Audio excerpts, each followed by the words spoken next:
بسم اللہ الرحمن الرحیم۔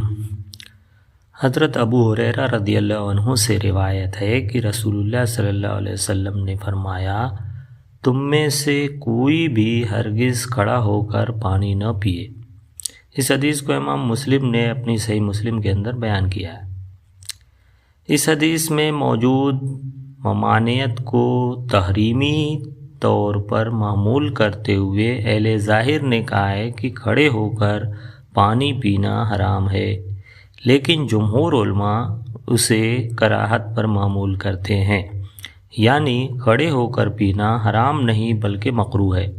لہذا اگر کوئی کھڑے ہو کر پی لے تو اسے گناہ نہیں ہوگا، کیونکہ بعض دیگر احادیث میں نبی کریم صلی اللہ علیہ وسلم کے کھڑے ہو کر پینے کا بھی ذکر ملتا ہے، جیسا کہ صحیح بخاری میں حضرت عبداللہ ابن عباس رضی اللہ عنہ سے مروی ہے کہ نبی کریم صلی اللہ علیہ وسلم نے زمزم کا پانی کھڑے ہو کر پیا۔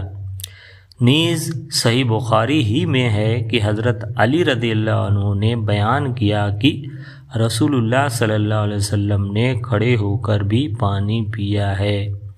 نیز ابن ماجہ اور ترمذی کی روایت میں ہے کہ حضرت عبداللہ ابن عمر فرماتے ہیں کہ ہم عہد رسالت میں کھڑے کھڑے کھا پی لیا کرتے تھے۔ والسلام علیکم ورحمۃ اللہ۔